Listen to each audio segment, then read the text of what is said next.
আসলে কি ইস্যু ছুড়ে দেওয়া হচ্ছে না? এখন দেখেন এই যে দুর্নীতি আবেদ আলী যারা আসতেছে, এদের মাধ্যমে কি আমাদেরকে ব্যস্ত করে রাখা হইতেছে? বাংলাদেশ উপর দিয়ে যে ট্রেন যাচ্ছে, বাংলাদেশের যে রিজার্ভ প্রায় শূন্য, এই বিষয়গুলো থেকে কি জনগণ এবং জাতির দৃষ্টি সরিয়ে রাখা হচ্ছে কিনা?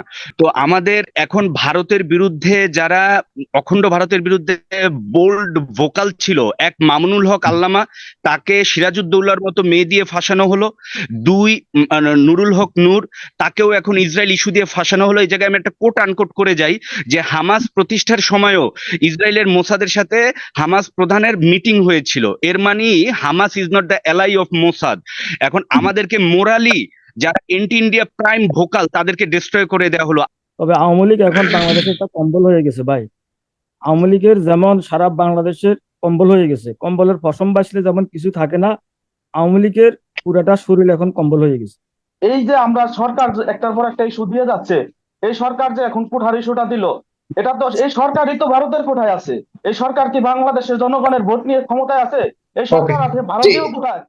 আসসালামু আলাইকুম। আমি প্রশ্ন করতে যাচ্ছি, আমি ঢাকা থেকে বলছি, সাগর ভাই। জি। কাবিডিয়া পার্ক কাছে আমি প্রশ্ন করতে যাচ্ছি, খতিয়ান পর্যন্ত অনলাইনে চলে আসে, ঠিক আছে, বুঝতে পারলাম। খতিয়ান মানে অনলাইনে জমিন রেজিস্ট্রি করার খতিয়ান নাম্বার চলে এসেছে, কিন্তু দুর্নীতি বন্ধ হচ্ছে না কেন? আর রাস্তায় বের হয়ে দেখা যায় ট্রাফিক পুলিশ এক একটা গাড়ি ধরে, বলে কাগজ নিয়ে আয়। কাগজ নিয়ে আসলে ড্রাইভার সাহেব হেল্পারে বলে যে কাগজ নিয়ে না, তুই 100 টাকা দিয়ে আয়, তাহলে স্যার গাড়ি ছেড়ে দিচ্ছে। তাহলে দুর্নীতি বন্ধ হবে কবে? আর আপা যেহেতু বলছে যে বিএনপি জামাত দুর্নীতি করে, তাহলে আমি আপনাকে বলতে চাই, 2001 থেকে 2006 পর্যন্ত বিএনপি জামাত ক্ষমতায় ছিল, তখন জামাত ইসলামের দুজন মন্ত্রী ছিল, তাদের 2 টাকা বা 1 টাকা দুর্নীতি দেখাতে পারবো কিনা?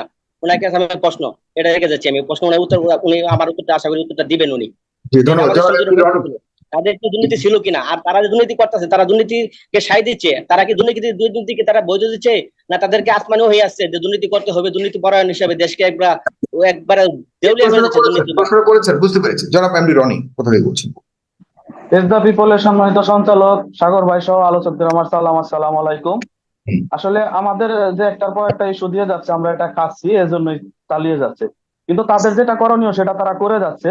যে আন্দোলনের কথা হওয়া ছিল যে খালেদা জিয়ার মুক্তির দাবিতে, সে আন্দোলন এখন কোঠ আন্দোলনে পরিণত হয়েছে। আসলে আমাদের এর থেকে বেরিয়ে আসতে হবে।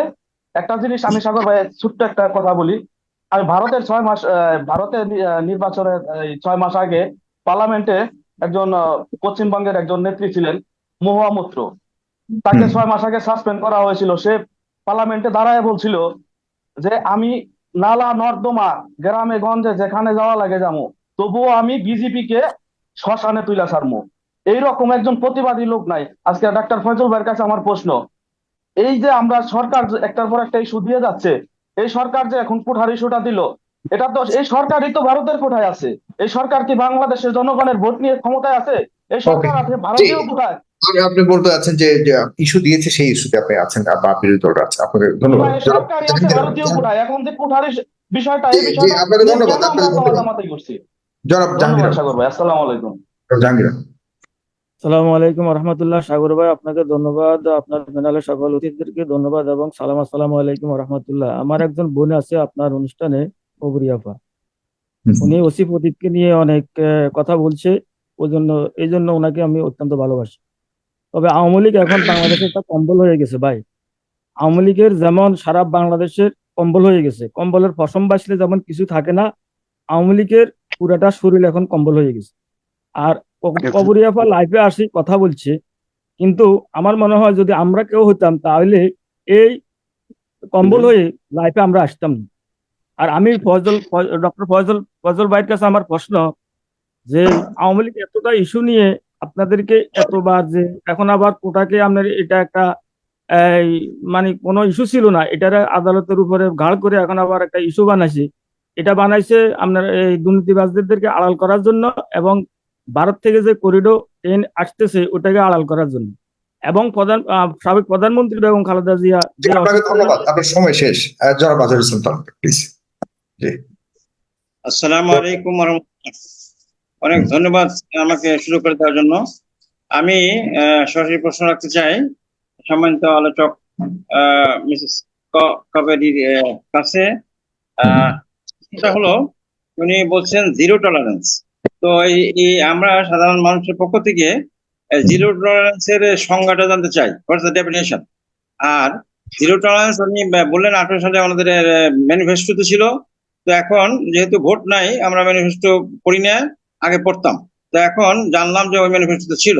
তো 18 সালে ম্যানিফেস্টোতে ছিল, তাহলে জিরো টলারেন্সের মধ্য দিয়ে এই যে ফরিদপুরে একটা উটি পর্দা কিনতে 37 লক্ষ টাকা, সেটার কি প্রতিকার আমরা পেয়েছি?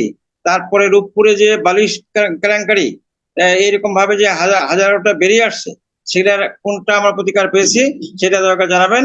পাশাপাশি এই ফজল সাহেবকে দেশে আসতে বলছেন, তো এই যে ফরাসউদ্দিন সাহেব সাবেক গভর্নর, উনি বঙ্গবন্ধুর সাথে আজীবনই ছিলেন। তো সেই ফরাসউদ্দিন সাহেব অর্থনীতিবিদদের একটা অনুষ্ঠানে বলেছেন যে আমারও মৃত্যুর ভয় আছে। তো এই অবস্থা, সেখানে দেশে আসে কেমনে? আর রাজাকারকে প্যাট্রোনাইজ করেছে, যে কথাটা যেটা হয়েছে। ধন্যবাদ। আপনার জনাব মিজানুর রহমান বলবেন। জনাব তালুকদার সাহেব, আপনাকে ধন্যবাদ। জি, 10 সেকেন্ড, জনাব মিজানুর রহমান। 10 সেকেন্ড, জি 10টা সেকেন্ড। সালাম আলাইকুম, আমার কথা শুনতে পাচ্ছেন? জি, আপনাকে শুনতে পাচ্ছি, বলুন। আপনাদের সঞ্চালক এবং আলোচক এবং যারা শুনছেন এবং শুনবেন সবাইকে সালাম ও শুভেচ্ছা। আসসালামু আলাইকুম। আমি বিশেষ করে কাবেরী আফা আছেন বলে এখানে আসছি, কারণ অনেক সময় অনেক কিছু কাবেরী আফার অনেক গুণের কাজ দেখছি আমি, যার কারণে এখানে আসা। তো একটা জিনিস আমি মিলাতে পারতেছি না, কাবেরী আফা নিজেই স্বীকার করলেন এখন একটু আগে, আমি কিন্তু সাধারণ নাগরিক, আমি কোনো দলের করে আপনি কোথা থেকে লেজুবিতি বলছেন? করতে আসিনি। আমি সৌদি আরব থেকে বলছি। আমি আচ্ছা, জানি না, হয়তো দেখা গেল যে এমন কিছু বলতেও চাই না যাতে করে যে আমার বাড়িতে আবার ঘর বাড়ি ভাঙচুর করা হয়, এই ভয়ে থাকে প্রতিটা প্রবাসী। না হলে অনেক কিছু বলতে পারে, অনেক কিছু বলার আছে থাকে, কিন্তু বলতে পারে না মুখ খুলে, কারণ এখানে অনেক নজির আছে যে বাড়িতে ঘর বাড়ি ভাঙা হয় এখানে যদি কিছু বলা হয়, তো বলতে চায় না।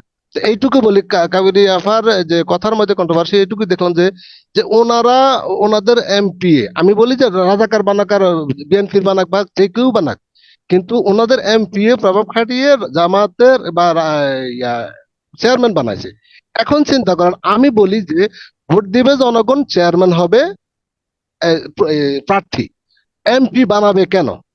এই জিনিসটা আপনি একটু বুঝেই বলবেন, এমপি বানানোর ক্ষমতা রাখে কোথা থেকে? শামীম ইসলাম কোথা থেকে বলছেন, প্লিজ? জি, আসসালামু আলাইকুম সাগর ভাই, আমি কুমিল্লা থেকে পদ্মাবর থানা। তো বিশেষ করে আমি কাবেরী ম্যাডামের কাছে একটা প্রশ্ন করতে যাচ্ছি। সবাই কাবেরী ম্যাডামকে করলে আর বাকি অন্যদেরকে তো কেউ করছেন না। হ্যাঁ, বলুন। আপনি তো আমাকে কাঠ করে বসে রাখছেন। আমাদেরকে দুই একটা করতে হবে তো প্রশ্ন। খুব ভালো বলেন, আজকে কাবেরী ম্যাডামকে নিয়েই শুধুমাত্র শোটা করলে ভালো হতো, ওনাকেই সবাই আমাকে কেউ ছাড়বে না, বুঝতে যাচ্ছে। আর সবাই আপনাকে পছন্দ করে, সেটাও হয়তো কারণ। হ্যাঁ হ্যাঁ, অবশ্যই অবশ্যই। সাগর ভাই, আপনার শো আমি দেখি 4-5 বছর ধরে, আপনার শো আমি রেগুলার দেখে আসছি। আমি আপনার একটা রেগুলার মানে শ্রোতা, আমি দেখি সবসময় আপনার অনুষ্ঠানগুলো, টক শোগুলো আমি সবসময় দেখি, ঠিক আছে? এসা আলম মাহবুব সাহেব উনি প্রায় সময় একটা কথা বলে যে উনার ফ্যামিলির আতঙ্ক থাকে, উনি এই কথা বলতে পারে না, এসেই উনি প্রায় সময় একটা কথা বলার চেষ্টা করে যে উনার ফ্যামিলি আতঙ্ক থাকে। তো ভাই, আমাদেরও কিন্তু ফ্যামিলি আছে, আমরাও কথা বলতে হলে লিমিট করে কথা হয়। আমি অনেক ভয় ডর নিয়ে আপনার টক শোতে আজকে ঢুকছি। কাবির ম্যাডামকে একটা কথা বলতে চাই, উনি যে বললেন যে উন্নয়ন করতে যে সরকারের ফোকাসটা যে উন্নয়নের দিকে, যে দুর্নীতি হয়ে যাচ্ছে ওইদিকে সরকারের কোনো খেয়াল নেই। তো ম্যাডাম, আপনি কাইন্ডলি একটু বলবেন যে উন্নয়ন আর দুর্নীতি ওই কেমন সাংঘর্ষিক হয়ে গেল না আমাদের বর্তমান সমাজের মধ্যে।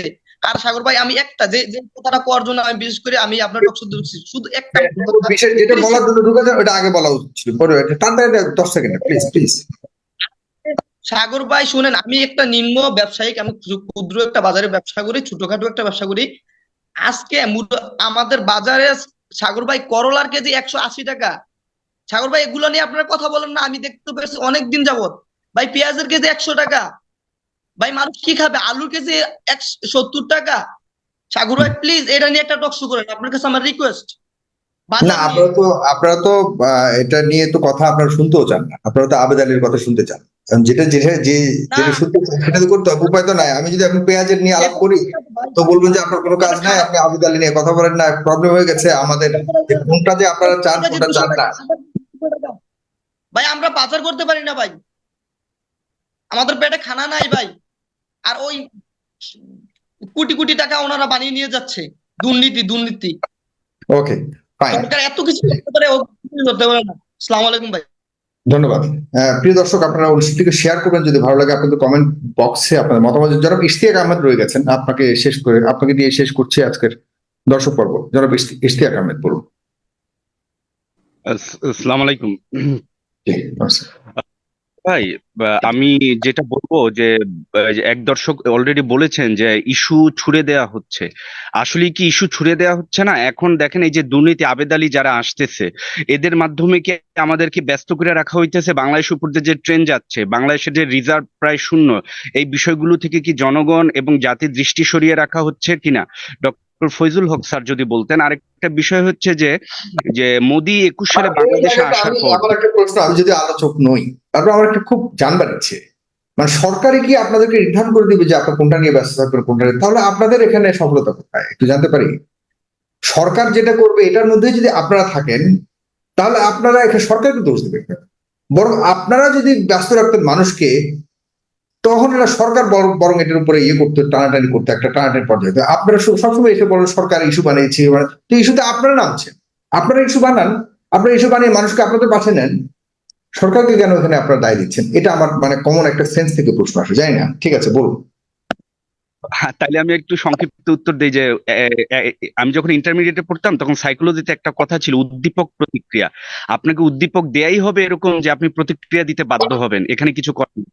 গোয়েন্দা সংস্থা তো বসে থাকবে না। বাই দ্য ওয়ে, আরেকটা বিষয় হচ্ছে 21 সালে মোদি আসার পরে যারা যারা মোদির বিরুদ্ধে কঠোর আন্দোলন করা হয়েছিল তাদের প্রত্যেককে একে একে বিনাশ করা হয়েছে। মামুনুল হক, সর্বশেষ নূরকে বিতর্কিত করা হয়েছে। এখন আমি কি মনে করি বা আমার যেটা পারসেপশন, সেটা হচ্ছে আমাদের পিনাকি দা কি এলি কোহেন 2?